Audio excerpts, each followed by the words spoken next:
Assalamualaikum warahmatullahi wabarakatuh. Selamat berjumpa kembali pada video pembelajaran untuk kali ini. Pada kesempatan kali ini Bapak ingin melanjutkan untuk materi vektor, yaitu adalah pembelajaran yang kedua. Kemarin untuk pembelajaran yang pertama kita sampai di vektor satuan.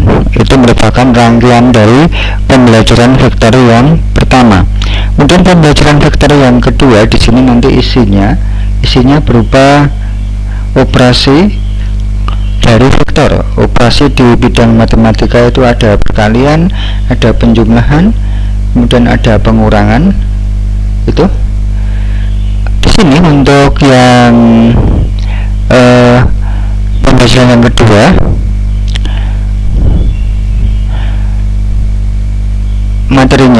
materinya nanti ada pada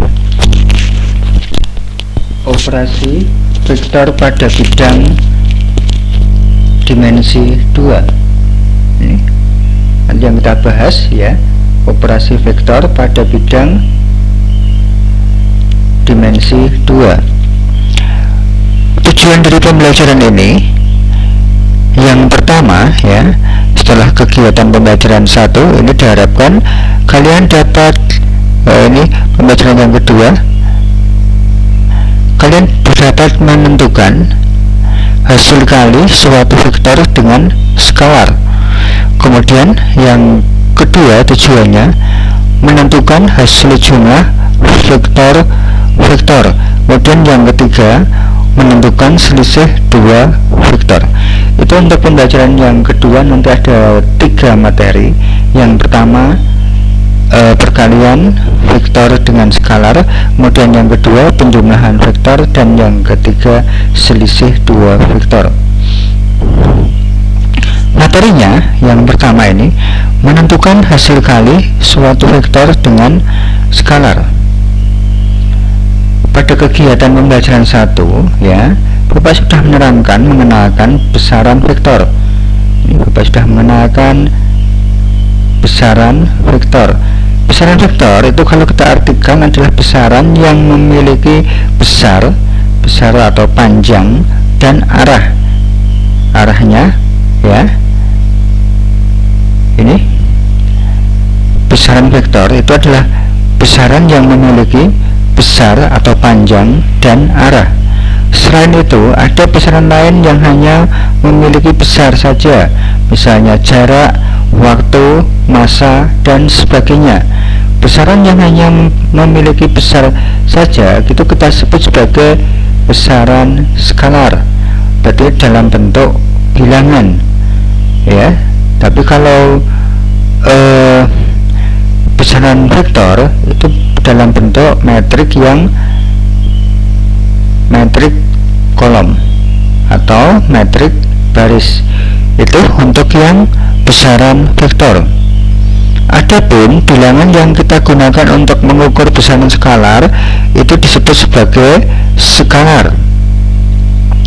Vektor dapat dioperasikan dengan skalar karena skalar hanya mempunyai besar, maka perkalian vektor dengan skalar hanya akan berpengaruh pada besar vektor saja, berarti arahnya tetap. Ini kalau ada sebuah vektor kita kalikan dengan skalar, maka yang berubah hanya besarnya atau panjangnya, arahnya tetap. Kemudian hasil kali vektor A dengan skalar 2, ini kita ambil contoh ini, hasil kali vektor A dengan skalar 2 akan menghasilkan vektor dengan besar ya, besarnya berarti 2 kalinya, sedangkan arahnya tetap. Secara umum hasil kali vektor A dengan skalar K akan menghasilkan vektor KA yang besarnya K kali besar A dan arahnya sama dengan A. Bila K positif, maka ini kalau K nya positif berarti arahnya sama, dan kalau berlawan arah apabila K nya negatif. Ini bisa kita ambil kesimpulan ya, bisa kita ambil kesimpulan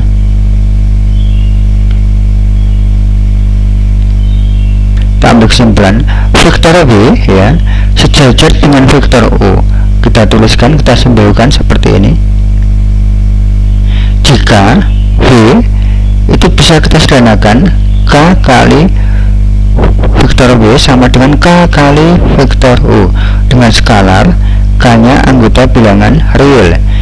Jika K lebih dari 0, maka V searah dengan U.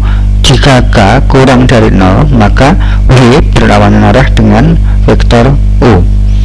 Untuk jelasnya ya, kita ambil contoh perkalian sakral ini. Misalnya kita ambil contoh, coba tuliskan aja di sini ya. Contoh,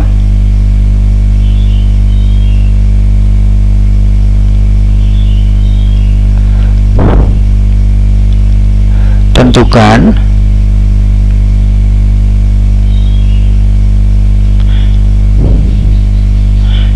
hasil kali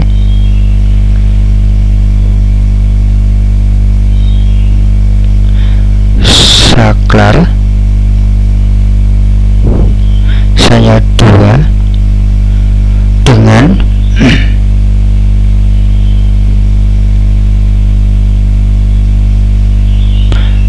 vektor U, komponennya misalnya 3 negatif 1.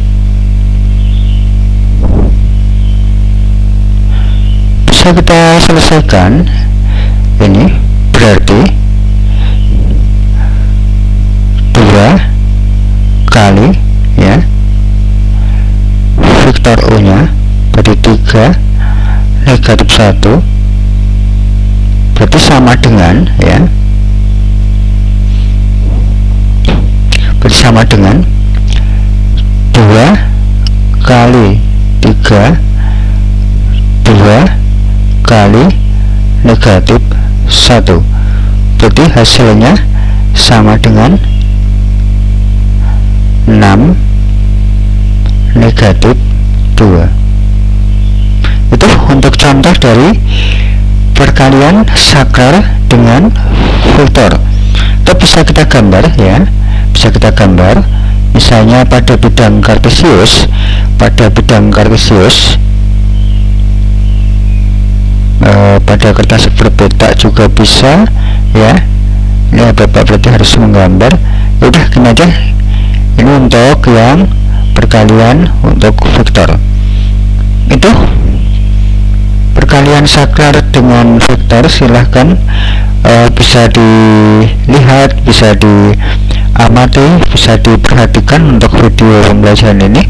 Dan ada yang misalnya ada yang kurang jelas, silahkan bisa chatting di WA grup kelas kalian. Bapak akhiri untuk yang perkalian vektor sampai di sini dulu.